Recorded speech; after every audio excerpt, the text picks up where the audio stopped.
Dear children, today we will study about lesson 11 Merry Christmas from English Reader book. प्यारे बच्चों, आज हम English reader book से lesson 11 पढ़ेंगे जिसका नाम है मैरी क्रिसमस. मैरी क्रिसमस का मतलब होता है हिंदी में क्रिसमस की बधाई या क्रिसमस की बधाई देना किसी को. आप क्रिसमस सेलिब्रेट करते हैं जब आपकी स्कूल में आप लोग स्कूल जाते हैं तो क्रिसमस का जब फेस्टिवल होता है तो आप क्रिसमस सेलिब्रेशन होता है स्कूल में और उसमें आप अपने फ्रेंड्स को टीचर्स को मैरी क्रिसमस ऐसे बोल के विश करते हैं. First of all word meanings.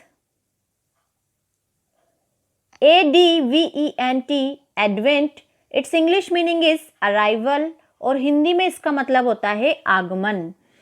COMPASSION compassion, its English meaning is kindness और हिंदी में इसका मतलब होता है दयालुता. GLORIOUS glorious, its English meaning is beautiful और हिंदी में इसका मतलब होता है सुंदर शानदार. Next word is TOLERANCE tolerance, its English meaning is the ability to tolerate something और हिंदी में इसका मतलब होता है सहनशीलता. किसी चीज को सहन करने की एबिलिटी योग्यता उसे सहनशीलता कहा जाता है. Next word is SPIRITUAL spiritual, it's English meaning is something of spiritual belief और हिंदी में इसका अर्थ होता है आध्यात्मिक. And last word is integrated, INTEGRATED integrated, it's English meaning is combined as a whole. किसी चीज को एक मानना यानी एकीकृत या संगठित होना इसका हिंदी में मतलब होता है. Now I explain you this lesson merry Christmas. अब मैं आपको ये लेसन जिसका नाम है मैरी क्रिसमस इसे समझाती हूँ. Christmas is the most popular festival that celebrates on birth of Lord Jesus. Christmas एक बहुत ही पॉपुलर बहुत ही प्रसिद्ध या सबसे प्रसिद्ध त्योहार है जिसे कि बर्थ ऑफ लॉर्ड जीसस यानी जो क्रिश्चियन कम्युनिटी है उनके जो गॉड है जिसे लॉर्ड जीसस कहा जाता है, ईसाई धर्म के जो लोग हैं उनका यह सबसे प्रसिद्ध त्योहार है जिसे वे लॉर्ड जीसस के जन्म के रूप में मनाते हैं. The word Christmas means mass of Christ. Word जो क्रिसमस जो शब्द है इसका मतलब होता है मास ऑफ क्राइस्ट यानी मसीह, मसीह जन. मसीह वो होता है जो अच्छे लोगों की रक्षा करता है और बुरे लोगों को दंड देता है या सजा देता है. The name of Jesus means saviour और जीसस जो वर्ड है जो नाम है जीसस उसका मीनिंग होता है सेवियर. सेवियर यानी रक्षक या बचाने वाला. And Christ means Masih which means God और क्राइस्ट का मतलब होता है मसीहा या मसीह जिसका मतलब होता है गॉड या भगवान. मसीहा मैंने फिर से आपको बताती हूँ, पहले भी बताया, मसीहा मतलब जो अच्छे लोग हैं दुनिया में उनकी रक्षा करता है और जो बुरे लोग हैं उन्हें सज़ा दी जाती है. जो व्यक्ति वो सज़ा देता है उसे मसीहा कहा जाता है और उसे भगवान भी कहते हैं जिसका मतलब होता है गॉड या भगवान. Next paragraph is the Christmas season begins on Sunday nearest to November 30th which is the first day of advent. Advent का मीनिंग मैंने आपको बताया है आगमन. क्रिसमस जो सीजन होता है, क्रिसमस का जो पूरा मौसम होता है वो कब शुरू होता है? Sunday nearest to November 30th. 30 नवंबर के पास में जो भी सबसे पास का संडे या रविवार होता है उसे विच is the first day of advent उसे आगमन का पहला दिन माना जाता है इस क्रिसमस सीजन के आगमन का. Next paragraph is churches hold special religious services on Christmas eve. Christmas eve का मतलब होता है क्रिसमस का जो त्योहार है उसके एक दिन पहले की शाम. जैसे क्रिसमस 25 दिसंबर को मनाया जाता है, तो क्रिसमस ईव का मतलब होगा 24 दिसंबर की जो इवनिंग होती है उससे कहा जाता है क्रिसमस ईव, यानी क्रिसमस के एक दिन पहले की शाम, जिसे पूर्व संध्या भी कहा जाता है। तो चर्चेस जो होते हैं उसमें स्पेशल रिलीजियस सर्विस यानी विशिष्ट धार्मिक सेवाएं रखी जाती है, विशिष्ट धार्मिक समारोह रखे जाते हैं क्रिसमस के एक दिन पहले शाम को। People decorate their homes and Christmas trees too. लोग जो होते हैं, मोस्टली क्रिश्चियन कम्युनिटी के जो लोग होते हैं, ईसाई धर्म के जो लोग होते हैं, वे अपने घरों को सजाते हैं और क्रिसमस ट्री को भी डेकोरेट किया जाता है। They exchange gifts and Christmas feast is held.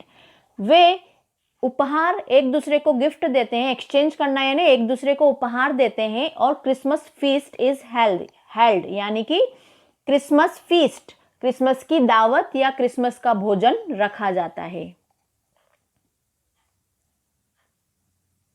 Next paragraph is the festival of Christmas falls on 25 December every year.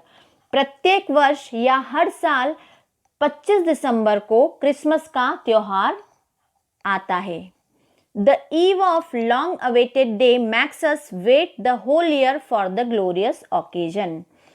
जो इसके पहले की शाम होती है वो हमें बहुत इंतजार कराती है, पूरे वर्ष हम उसका इंतजार करते हैं। इस ग्लोरियस ओकेजन का हम पूरे वर्ष भर इंतजार करते हैं, जब जाके वह क्रिसमस की पूर्व संध्या या क्रिसमस के पहले वाली शाम आती है।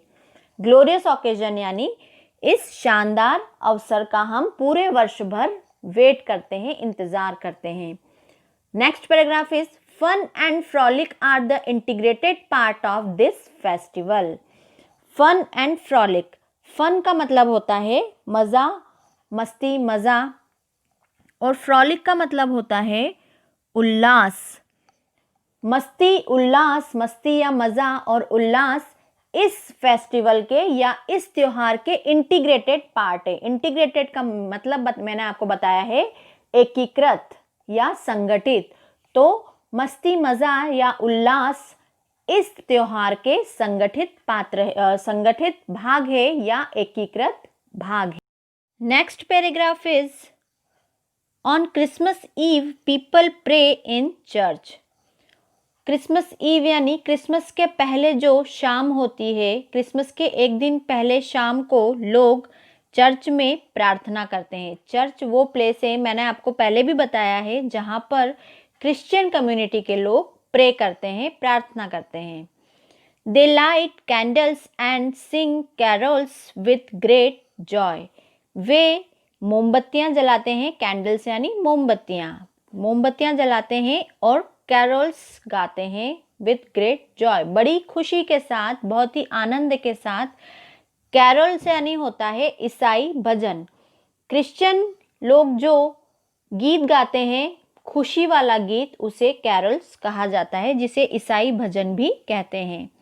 तो क्रिश्चियन कम्युनिटी के लोग चर्च जाते हैं और कैंडल्स जलाते हैं और कैरोल्स गाते हैं बड़ी खुशी के साथ। It is a day of special Joy for children. यह एक दिन बच्चों के लिए स्पेशल जॉय का होता है, विशेष आनंद का होता है। क्यों होता है ऐसा? It is believed that on Christmas night Santa Claus comes from the moon riding on his sledge to give lovely gifts to children. ऐसा विश्वास है या ऐसा माना जाता है कि क्रिसमस की रात को, जिस दिन क्रिसमस का फेस्टिवल होता है, उस दिन रात को सैंटा क्लॉज अपनी स्लेज पर मून से आता है। स्लेज एक तरह की वुडन कार्ट होता है, एक तरह की गाड़ी होती है जिस पर सैंटा क्लॉज आता है to give lovely gifts to children. प्यारे प्यारे उपहार बच्चों को देने के लिए सैंटा क्लॉज चंद्रमा से उतरकर अपनी स्लेज से, अपनी गाड़ी से आता है गिफ्ट्स देने के लिए, उपहार देने के लिए, ऐसा माना जाता है। Whole night they wait for their gifts. पूरी रात वे अपने गिफ्ट्स के लिए, मतलब दे यहाँ पर बोला गया है बच्चों के लिए, बच्चे गिफ्ट्स के लिए वेट करते हैं। Next paragraph is the eternal message of Jesus Christ is love and compassion for the mankind, which has greater relevance even in today's world. जो शाश्वत संदेश है जीसस क्राइस्ट का, इटर्नल मैसेज यानी शाश्वत संदेश, कभी न नष्ट होने वाला मैसेज, संदेश जीसस क्राइस्ट ने दिया है. क्या दिया है?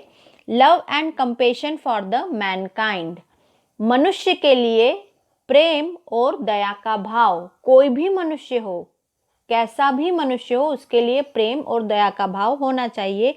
Which has greater relevance even in today's world, जो कि आज की दुनिया के लिए बहुत ही ज़्यादा प्रासंगिक है. रेलेवेंस यानी प्रासंगिक, या आज की दुनिया के लिए बहुत अनुकूल है उनका दिया हुआ मैसेज.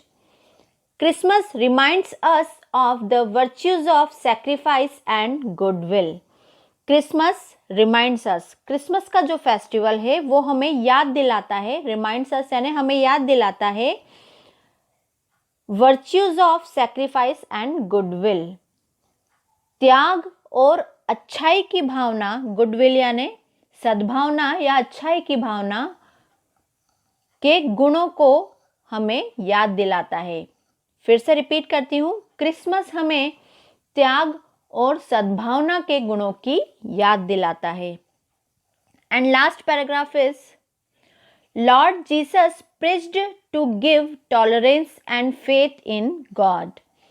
प्रभु ईसा मसीह या प्रभु यीशु ने हमें क्या संदेश दिया है, क्या उपदेश दिया है? To have tolerance and faith in God, सहनशीलता और भगवान पर विश्वास करने का उपदेश दिया है जीसस ने, लॉर्ड जीसस ने.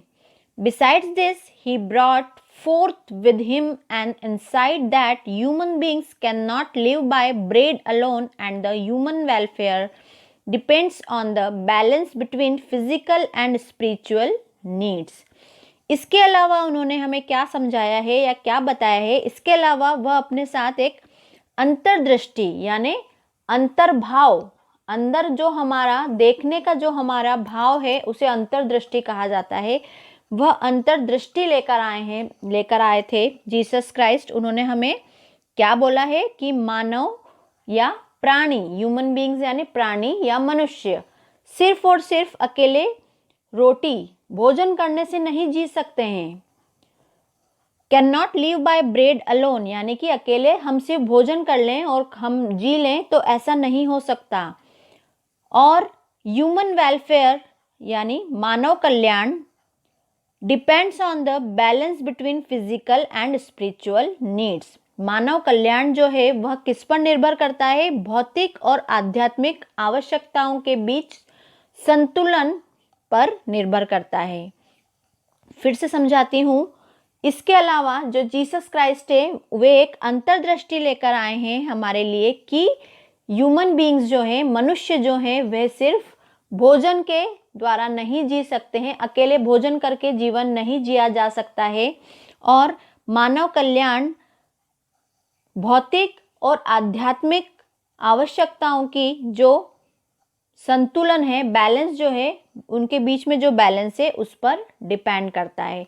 इस तरह से बहुत ही अच्छा संदेश जीसस क्राइस्ट जो कि क्रिश्चियन कम्युनिटी के गॉड हैं, उन्होंने पूरी दुनिया को दिया है.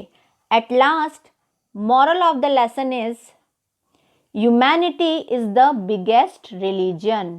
humanity यानी मानवता, मानवता सबसे बड़ा धर्म होता है. इसका मीनिंग, इसके पीछे बहुत ही मीनिंग छुपा हुआ है, बहुत अच्छा अर्थ इसमें छुपा हुआ है. इस मॉरल में, सीख में क्या है वो कि हमें कभी भी हमें जब भी किसी की हेल्प करनी हो तो हमें कभी भी उसका रिलीजन या उसका जो स्टेटस है कि वो भाई अमीर है या गरीब है या कौन सी रिलीजन का है, ये हमें कभी नहीं देखना चाहिए. हमें सिर्फ ये बात ध्यान रखना चाहिए कि वो एक ह्यूमन बीइंग है. तो हमें इससे यही शिक्षा मिलती है कि humanity is the biggest religion, मानवता ही सबसे बड़ा धर्म होता है. I hope you will have understood this lesson. Thank you so much.